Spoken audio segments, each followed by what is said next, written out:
ভারতবর্ষের, তখন তো অখণ্ড ভারত, এই অখণ্ড ভারতবর্ষের ভারত মাতার স্বাধীনতার জন্য প্রথম শহীদ হন ক্ষুদিরাম বসু। এনার বয়স কত তখন? 18 বছরের যুবক। কত বছর বয়স? 18 বছর। ক্ষুদিরাম নামটা কেন জানেন? সে সময়ের সমাজের প্রেক্ষাপটে ক্ষুদিরামের গর্ভধারিণী সন্তান প্রসব হলে সন্তান মারা যেত।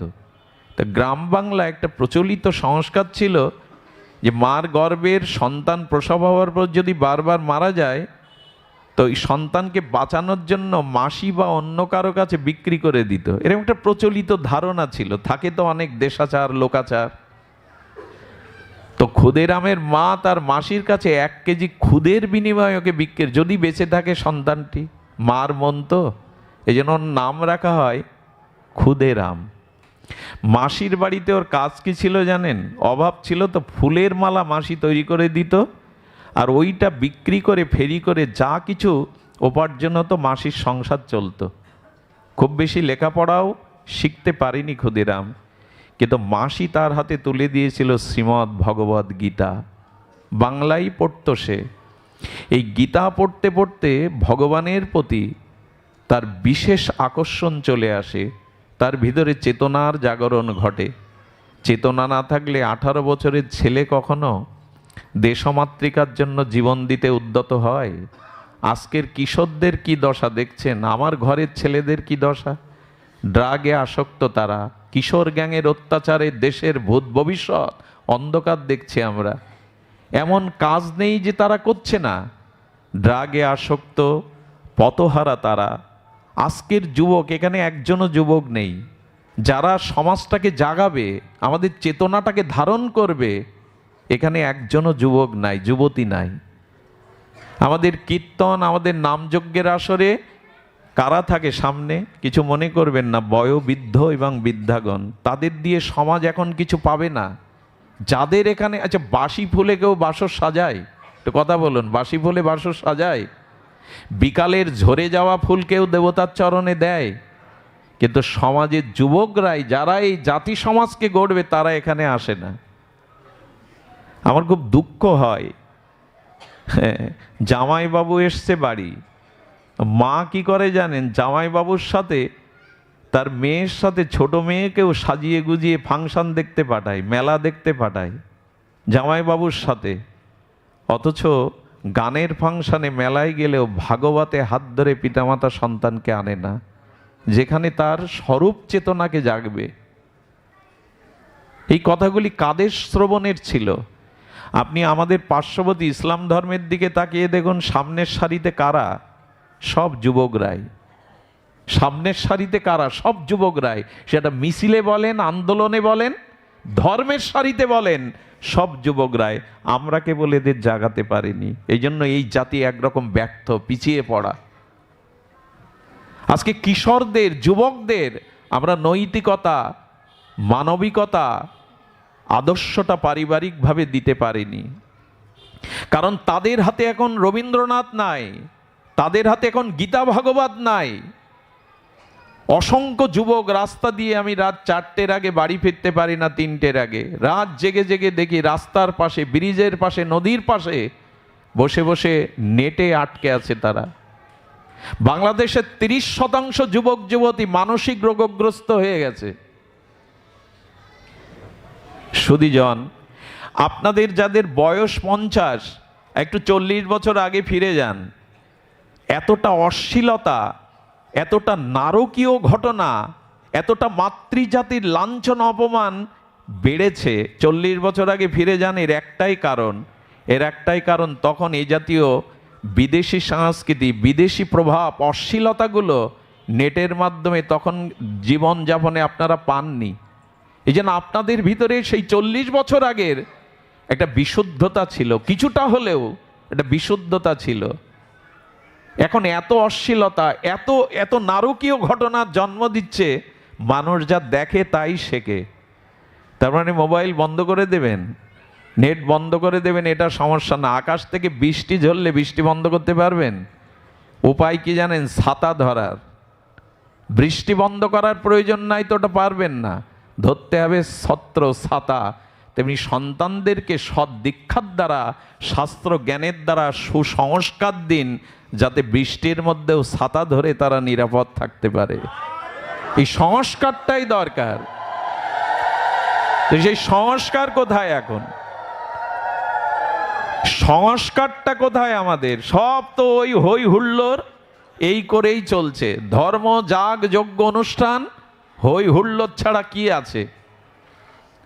লাইট প্যান্ডেল হই হুল্লোড় এই হলো একটা 4-5 দিনের একটা উৎসব হলো। চেতনার জাগরণ কোথায়?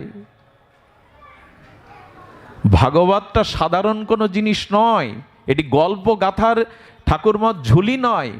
ভাগবতের প্রতিটি অধ্যায় মানবিক চেতনা, মনুষ্যত্ববোধকে জাগাতে এসছে, স্বরূপ স্মৃতিকে। সুধীজন, এই জন্য সংস্কার দিন। ক্ষুদিরাম গীতা পড়তেন, আর এই জন্য দেশমাতৃকার শৃঙ্খল মুক্তের জন্য তার হৃদয়ে চেতনা জাগলো। ক্ষুদিরাম কি করতো জানেন? ক্ষুদিরাম এই চেতনায় হয়ে আপনারা জানেন তিনি বোমা মেরেছিলেন। মাস্টারদা বা তখনকার বিপ্লবীদের শরণাপন্ন হয়ে তিনি দেশমাতৃকার জন্য বোমা মেরে ইংল্যান্ডের 2 জনকে, সম্ভবত 2 জন নারীকে সম্ভবত হবে, কিন্তু দেশবন্ধু চিত্তরঞ্জন তখন কলকাতার হাইকোর্টের পতিতযশা উকিল, উনি বলেছিলেন একবারের জন্য মিথ্যা বলো ক্ষুদিরাম, যে বোমাটা আমি মারিনি, তোমার বয়স 18 বছর, আমি আইনের দিয়ে তোমাকে মুক্ত দিতে পারি, মৃত্যুদণ্ড তোমার হবে না। হাসি মুখে বলেছিলেন, স্যার গীতা আমাকে মিথ্যা বলতে শেখায়নি। এটা আমার জন্য গর্বের, দেশমাতৃকার জন্য। দেখুন একটা 18 বছরের যুবকের চেতনা দেখুন, এটা আমার কাছে গর্বের। মিথ্যা বলেননি তিনি। ফাঁসির রায় কার্যকর হওয়ার 1 সপ্তাহ আগে জেলের মধ্যে বন্দি দশায় ক্ষুদিরামের কাছে জানতে গেলেন তোমার কোনো শেষ ইচ্ছা আছে কিনা। এটা মনে হয় নিয়মে আছে, আইনে আছে, ফাঁসির আসামির একটা শেষ ইচ্ছা পূরণের জন্য। ক্ষুদিরামকে ডেকে বললেন, ফাঁসির আসামিদের মুখে তো এত উজ্জ্বলতা থাকে না, তোমার শরীর তো ভাঙেনি ক্ষুদিরাম। আচ্ছা তোমার মৃত্যু ভয় নেই, 1 সপ্তাহ পর ফাঁসিতে ঝোলানো হবে, তোমার আদেশ হয়ে গেছে, রায় হয়ে গেছে। জেলার, আমার গীতা আমাকে শিখিয়েছে আমার মৃত্যু নেই। এই শরীরটা জামা কাপড়ের মতো বহুবার পরিবর্তন করা যায়, আমার আত্মার মৃত্যু নেই। নৈনং সিদ্ধান্তে নৈনং দহতি পাবক ন ক্লেদন্তি শোষুত মারত। আমি অজর অমর মৃত্যুঞ্জয়ী, আমি, আমার আত্মাকে কেউ মারতে পারে না। গীতায় আমাকে এই শিখিয়েছে। জেলার অবাক হয়ে শুনছে এই 18 বছরের বালকের গীতার জ্ঞান। তোমার শেষ ইচ্ছা? বললেন শেষ ইচ্ছা একটা আছে, কিন্তু আপনার আইন সেই ইচ্ছা পূর্ণ করতে দেবে না আমায়। বলে বলো না কি ইচ্ছা? কি ইচ্ছা জানো? শুনলে অবাক হতে হয়। বললেন ফাঁসির মঞ্চে কালো কাপড় আমার মাথায় দেওয়া যাবে না, কোনো জল্লাদ ফাঁসির রশি আমার গলায় দিতে পারবে না, আমি নিজেই আমার ফাঁসির রশিটা আমি গলায় পরিয়ে দেব। পারবেন এই ইচ্ছা পূরণ করতে? অবাক হয়ে জেলার তাকিয়ে বলছে, কেন তোমার এই ইচ্ছা? বলেন এই কারণে, আমি মালা বেচতে যখন যেতাম পাড়ার রাধা গোবিন্দ মন্দির দেখতাম, আর এই মালাগুলো ভগবানের গলে মানাবে বলে বারবার মন চাইতো প্রভুর গলে পরিয়ে দিই, কিন্তু ওইটুকু ছিল মাসির বাড়ির আহারের একমাত্র সংস্থান, তাই মালা আমি পরাতে পারিনি। ভেবেছিলাম যদি দেশ স্বাধীন হয়, জীবনে উন্নতি করতে পারি, রাধা মাধবকে সাজাবো। সেই ইচ্ছা তো আমার পূর্ণ হলো না জেলার। তা আমি গীতার দ্বারা জেনেছি আমার রাধা মাধব আমার হৃদয়ে আছে, আত্মারূপে আমার হৃদয়ে আছে। আমি ওই ফাঁসির রশিটাকে মালা মনে করে শেষবারের মতো আমার রাধা মাধবকে আমি গলায় পরাবো। পারবেন ইচ্ছা পূর্ণ করতে? হাসি মুখে এই কাজ করেছিলেন। কোথায় গেল এই চেতনা? এই চেতনা শাস্ত্র দিতে পারে, এই চেতনা গীতা দিতে পারে। এই জন্য আজকে পদ্মার ভাঙনের মতো ভেঙে যাচ্ছে আমাদের যুবক কিশোরদের ভবিষ্যৎ, তাদের জীবন আজ ভাঙনকুলের মতো। জাগান, ফিরে তাকান, নাহলে এই জাতি এ সমাজকে তুলতে পারবো না আমরা। এ আমার আবেগের কথা নয়, আশার মাতানোর কথা নয়, এই কথাগুলো আমাদের চেতনায় আনতে হবে। চারিদিকে ক্ষয়ে ক্ষয়ে যাচ্ছে। শিক্ষা দীক্ষা বিবাহ কোনো সংস্কারই সনাতন ধর্মের সাধারণ ধর্ম নয়। পৃথিবীর সমস্ত ধর্মের জননী এই সনাতন ধর্ম। সারা পৃথিবী তাকিয়ে আছে গীতা ভাগবতের দিকে, এরাই শান্তি দিতে পারে। গীতার একটি শ্লোক পর্যন্ত কোনো দার্শনিক অপব্যাখ্যা করার সাহস দেখায়নি। গীতার একটি শ্লোক পর্যন্ত পৃথিবীর কোনো দার্শনিক ভুল ব্যাখ্যা করার দুঃসাহস দেখায়নি। এই ধরার ধুলিতে স্বয়ং ভগবানের মুখনিসৃত বাণী, সেই গীতা আজ মরার বুকের উপরে দেয়া হয়। গীতা চর্চা কোথায় হয়? সুধীজন, আমার কথাগুলো একটু উত্তক্ত হয়ে যাচ্ছে, আমি আমার আবেগকে হয়তো সামলাতে পারছি না, ক্ষমা করে দেবেন। জাগান, পরিবারকে জাগান, পারিবারিক ধর্মীয় অনুশীলন শুরু করুন। এ আসরে 7 দিন 5 দিন নাম ভাগবত দিয়ে খুব বেশি কাজ হবে না যদি গৃহে অনুশীলন না হয়। আমাদের গৃহগুলো শ্মশান হয়ে গেছে, নেই ভগবানের নাম, নেই। আমার তো মনে হয় প্রতিটি গৃহে বছরে 2-4 বার ভাগবত হওয়া উচিত। সপ্তাহে একদিন পরিবারের সবাইকে নিয়ে গীতার একটা অধ্যায়, গীতার একটা শ্লোক অনুশীলন করা উচিত। এই চেতনা আমরা হারিয়ে ফেলেছি। সবশেষে বলি, ভক্তি হলো মা। ভক্তিকে মা বলা হয়, ভক্তি মা, তাই না? ভক্তিকে পিতা বলা হয় না। কেন জানেন ভক্তিকে মা বলা হয়? কেন জানেন? ভক্তি বড় নির্মল, ভক্তি বড় কোমল, ভক্তি বড় সুখময় আস্বাদ্য তত্ত্ব। সুধীজন, মায়ের বুকে যতটা স্নেহ মমতা আছে পুরুষের হৃদয়ে তা নাই। কিছু মনে করবেন না, পুরুষ একটু কঠোরই হয়, পুরুষের ভিতরে একটু কঠোরতা বেশি থাকে। তার কারণ পিতার বুকেও রক্ত থাকে, কিন্তু সন্তানের জন্য ওই রক্ত তো দুধ হয় না, মায়ের বুকে হয় কেন? একই তো তত্ত্ব, রক্ত তো একই। হ্যাঁ, রক্তের গ্রুপ আলাদা থাকতে পারে। এ রক্ত মাংসের শরীরে পিতার বুকে তো 1 ফোঁটা দুধ রচনা করতে পারবেন না। মায়ের বুক চিরে সন্তানের জন্য দুধ আসে কেন? বলে সন্তানের প্রতি মায়ের যতটা মমতা, কারণ গর্ভে ধারণ করে তো মা, প্রতিপালন করে তো মা, এই জন্য ওই মমতাটা, স্নেহটা বিগলিত হয়ে রক্ত থেকে দুধ আসে, এটা পুরুষের আসে না। এই জন্য ভক্তিকে জননী বলা হয়, ভক্তিকে মা বলা হয়।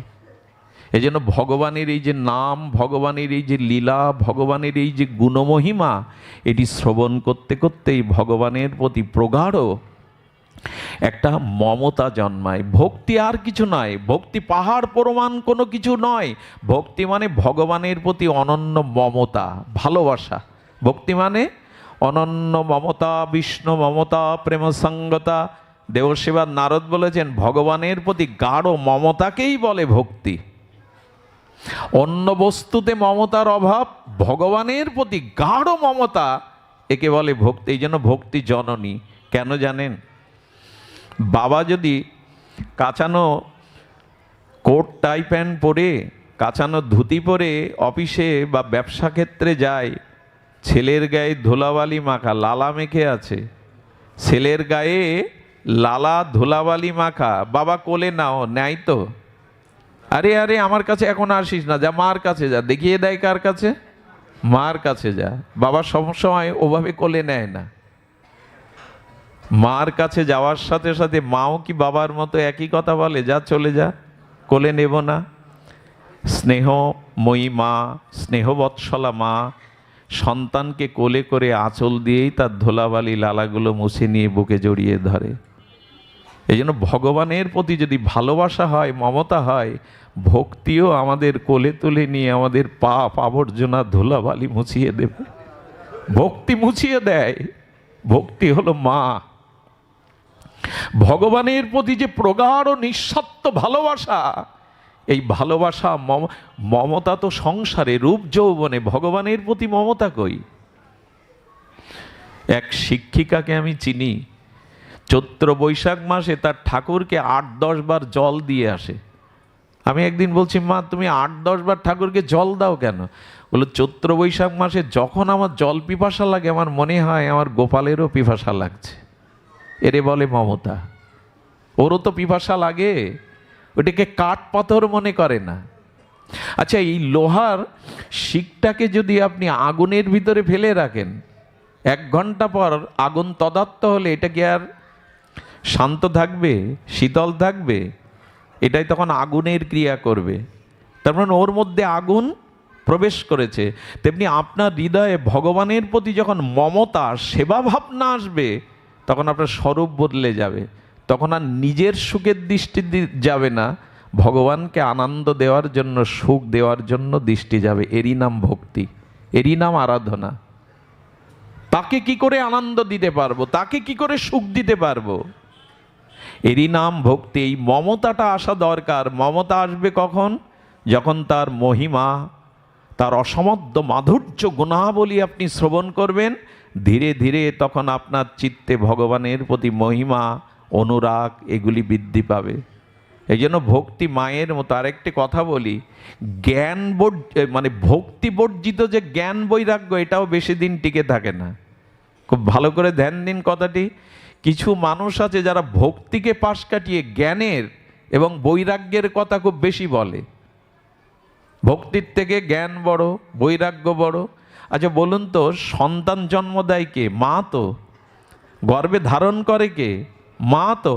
তেমনি ভক্তি হলো জননী। ভক্তির গর্ভেই বৈরাগ্য এবং ত্যাগের জন্ম হয়, জ্ঞানের জন্ম হয়, পিতার গর্ভে না। ভক্তি যদি হয়, ভগবানের যদি অনন্য মমতা হয়, ওর থেকেই জ্ঞান এবং বৈরাগ্যের জন্ম হবে। ভক্তি আপনার জীবনে জ্ঞান বৈরাগ্য। কারণ কি জানেন? যখন ভক্তি হলো, সবার মধ্যে ভগবানকে দেখছেন, তখন কারো ক্ষতি করার চিন্তা আসবে? এই তো জ্ঞান এসে গেল। ভগবান সবার মধ্যে, তো আমি কার ক্ষতি করব, কাকে নিচ ভাববো, ছোট ভাববো কাকে? এই তো জ্ঞান এসে গেল। আর যখন ভগবানকে সুখ দেওয়ার ইচ্ছা হবে, তখন নিজের ভোগের দিকে আর দৃষ্টি যাবে না। এই জন্য যার ভক্তি এসছে, সে পর স্ত্রীকে দেখলে মনে করে রাধারানীর অংশ ওরা, জগদ্ধাত্রীর অংশ ওরা। জ্ঞান বৈরাগ্য আলাদা আসে না। মার গর্ভেই তো জন্মায় সন্তান, তেমনি ভক্তি জননীর গর্ভে জ্ঞান বৈরাগ্যের উদয় হয়। ভক্তি এলেই আপনার ভিতরে জ্ঞান বৈরাগ্য আসবে। সুধীজন, এই জন্য ভক্তির অনুশীলনী আমাদের প্রয়োজন। জ্ঞান কর্ম যোগ ধর্মে কৃষ্ণ নহে বশ। কৃষ্ণ বশ হেতু একমাত্র প্রেম ভক্তি রস। ভগবানকে ভালোবাসুন। আর এই ভালোবাসা মুখে বললেই আসবে না। ভালোবাসা 6টা জিনিসে আসে: দেওয়া নেওয়া, খাওয়া খাওয়ানো, আর মনের সংবেদনশীল গোপন কথা তাকে বলা, আর তার মনের গোপন কথা শোনা। এই 6টাই হলো প্রীতির লক্ষণ। কয়টা বললাম? 6টা। দেওয়া নেওয়া, খাওয়া খাওয়ানো, আর মনের গোপন কথা তাকে বলা, আর তার মনের কথাগুলো শোনা। এই 6টি জাগতিক বা আধ্যাত্মিক প্রীতির লক্ষণ। প্রীতি থাকলে এই 6টা থাকবেই। আচ্ছা, কারো প্রতি ভালোবাসা আছে 2টো লক্ষণে প্রকাশ হবে। সেটা জগতে হোক, আধ্যাত্মিক জগতে হোক, জাগতে হোক, ভালোবাসার 2টি লক্ষণ। খুব ধ্যান দিন। ভালোবাসার 2টি লক্ষণ হলো, প্রথমে যে যাকে ভালোবাসে তার কথা মনে করতে না চাইলেও তার কথা সর্বদা তার মনে জেগে ওঠে, মনে পড়ে। দ্বিতীয় লক্ষণ হলো, হাতে করে তাকে সেবা করতে খুব স্বাদ হয়। যদি একটু খাওয়াতে পারতাম, হাতে করে সেবা করতে পারতাম। এই হলো ভালোবাসার 2টি লক্ষণ। তো এই জন্য ভগবানকে সেবা করবার বাসনা আর তার কথা মনে স্মরণ আসা, এই 2টি যদি না আসে, জানবেন ভক্তির অভিনয় করছি, ভক্তি এখন আমার হৃদয়ে আসেনি। ভালোবাসা আছে অথচ তার কথা মনে পড়ে না, তার নাম ভালো লাগে না। কোনো কিশোর যদি কোনো কিশোরীকে মন দিয়ে দেয়, ওই কিশোরীর জন্মস্থানের নামটা সাইনবোর্ডে, খবরের কাগজে 2 বার 3 বার দেখে। তার গ্রামের নামটাও তার কাছে প্রিয় হয়ে যায়। ভালোবাসার এরকম ধর্ম। তা আপনি ভগবানের প্রতি মমতা, সেটা বোঝা যাবে ভগবানের কথা যখন আপনার প্রিয় লাগবে, ভগবানের নাম যখন আপনার প্রিয় লাগবে। এটাই ভালোবাসার লক্ষণ। ভালোবাসা এমনি এমনি মুখে বললে হবে না, তাকে সেবা করার স্বাদ জাগবে। তো আসুন আমরা এই শুদ্ধা ভক্তির স্তরে আসবার জন্য এই হরিকথা শ্রবণ কীর্তনের দ্বারা ভগবানকে একটু ভালোবাসা দেই। আর ভালোবাসা দেবেন এই কারণে, এটা আমার খুব মার্মিক একটি কথা, ভালোবাসা যদি ভগবানকে না দিয়ে অন্যদিকে দেন, তবে জড় ভরতের মতো অবস্থা হবে। এত বড় মুনি, যৌবনেই যিনি রাজ্য ছাড়লেন, গৃহ ছাড়লেন, যৌবনাবতী স্ত্রী ছাড়লেন, তিনি হরিণের চিন্তা করতে করতে মরাতে হরিণ হয়ে জন্মালেন। আমাদের কি দশা হবে জানি না যদি মন ভগবানকে না দিতে পারি। মৃত্যুর সময় যদি অন্তত ভগবানের স্মরণটা না আসে, খুব বড় ভুল হয়ে যাবে। যদি মৃত্যুর সেই সময়ে ভগবানের চিন্তনটা না আসে, তখন কিন্তু বড় ভুল হয়ে যাবে। মৃত্যুকালীন চিন্তায় আমার পরবর্তী জন্মের কারণ হবে। তবে এখানে চালাকি খাটবে না। সারা জীবন চর্চা না করলে, সারা জীবন অনুশীলন না করলে, সারা জীবন ভগবানকে ভালো না বাসলে মৃত্যুর সময় তার কথা, তার নাম মনে আসবে না, আসা সম্ভব নয়। এই জন্য মানুষের সময়গুলি, মানুষের জীবনে 24 ঘন্টার মধ্যে অন্তত 2 ঘন্টা তাকে ভগবানের এই ভজনে কাটানো উচিত। সেটা গ্রন্থ অধ্যয়ন, সাধুসঙ্গ বলেন, নাম জপ বলেন, যে কোনোভাবে অন্তত 1-2 ঘন্টা ভগবানের জন্য দেওয়া উচিত। আমি সকল কাজের পাই হে সময়, তোমারে ডাকিতে পাইনে। কবির এই কথা যেন মিথ্যা হয় আমাদের কাছে। আমি সকল কাজের সময় পাই। আমি কতবার বলেছি, মানুষ এখন 80% শহরের মানুষরা খবরের কাগজ পড়ে। এটা পড়া উচিত, পড়া আপনারা পড়ুন, আমার তাতে আপত্তি নেই। কিন্তু আধা ঘন্টা খবরের কাগজ পড়েন, আধা ঘন্টা কোনো গীতার একটা শ্লোক প্রতিদিন পড়েন 5 মিনিট ব্যাপী। আপনি 3 বেলা চা পান করেন, আপত্তি নেই, খান। কিন্তু ঠাকুর ঘরে গিয়ে কখনো মাকে বলেছেন, মা একটু চরণামৃত আমার হাতে দাও? চা না হলে তো চৈত্র মাসেও লেবু চা চাই, নাহলে মাথা ঘোরে। চা খান আপনি। কখনো ঠাকুর ঘরে গিয়ে বলেছেন, মা একটু ঠাকুরের চরণ ধৌত চরণামৃত দাও? এগুলি প্রয়োজন, অনুশীলনটা আনুন। যে ঘরে ভগবানের মঙ্গল আরতি হয় ভোরবেলা, যে ঘরে শ্রী ভগবানের সেবা হয়, প্রসাদ হয়, ওই তুলসী মিশ্রিত ভগবানের প্রসাদটা পেলেই তার ভিতরে ভগবানের অনুরাগ জন্মায়। সুধীবৃন্দ, এই জন্য আসুন আমরা আমাদের জীবনকে তিল তিল করে, প্রতিটি ক্ষণকে আমরা আধ্যাত্মিক চেতনায় ফিরিয়ে আনার চেষ্টা করি। সময় আমারও ফুরিয়ে এসছে, আমাদের জীবনেরও সময় সংকীর্ণ হয়ে আসছে। কখন কার সময় ফোরাবে জানি না। এর মধ্যে অনেক ব্যক্তি আছেন, আমারও বা কিডনি ভালো আছে আমি বলবো কি করে, আমারও বা লাংস ভালো আছে কি করে বলবো? কালকেই হয়তো ধরা পড়লো মরণ ব্যাধি। সময় কিন্তু সংকীর্ণ হয়ে আসছে, সময় কিন্তু পাওয়া যাবে না। এই জন্য সময় থাকতেই যেন আমরা আমাদের বিবেককে জাগাতে পারি। অনেক দিন বাদে এই গোপালগঞ্জে শ্রীমন্দিরে এসে ভালো লাগলো, আপনাদের মঙ্গলময় উপস্থিতি, আপনাদের বিশুদ্ধ শান্ত পরিবেশ। আমি আপনাদের চরণে মাথা বিকিয়ে প্রণাম জানাচ্ছি আপনাদের এই হরিকথা শান্তভাবে শোনার জন্য। আজকের অনুষ্ঠানটা মূলত বরুণকান্তি বিশ্বাসের আত্মার শান্তি কামনায়। একটা কথা বলি, সন্তান রিঙ্কু বিশ্বাস এবং পিঙ্কু বিশ্বাস, একটা কথা বলি, এই ভাগবতের মাধ্যমে কে যেন একজন আমাদের শুভর কাছে মনে প্রশ্ন করেছে যে এই পাঠ দিলে কি তার আত্মার কল্যাণ হয়? সত্যি সত্যি সে সারা জীবন পাপ কর্ম করলো, সারা জীবন অন্যায় করলো, আর পাঠ দিলাম উদ্ধার হয়ে গেল? পাপ কর্মটা আর পুণ্য কর্মটা আলাদা। অনেক মানুষ দেখবেন প্রশ্ন করে, একটা মানুষ ভগবানকে স্মরণ করে না, তার মানবিক মনুষ্যত্ব নেই, অথচ বাড়ি গাড়ি সুখে আছে সে। আর যে ভগবান ভগবান করে, আদর্শ নিয়ে চলে, তার দুঃখ ব্যাধি যন্ত্রণা তো তোমাদের হিসাব তো মেলে না। একটা জিনিস বলি, যে মানুষ অন্যায় অত্যাচার করেও ভালো আছে, এই ভালো টাকা তার অনেক জন্মের পুরনো ফাইল। সে কোনো জন্মে পুণ্য ভালো কর্ম করেছিল সেটা পাচ্ছে, আর এখন যেটা পাচ্ছে ওই ফাইলটা এখনো প্রকাশ হয়নি, পরবর্তীতে হবে। এই জন্য ভাগবত পাঠের দ্বারা কি হয় জানেন?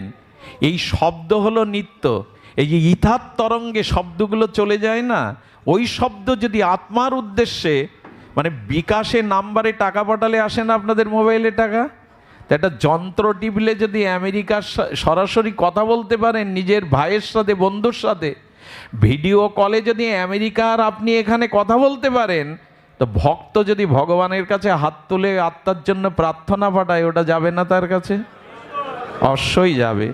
এই জন্য আপনারা সবাই একটু হাত তুলে ওনার আত্মার কল্যাণে প্রার্থনা করুন, উনি যেন দিব্য ধামবাসী হন।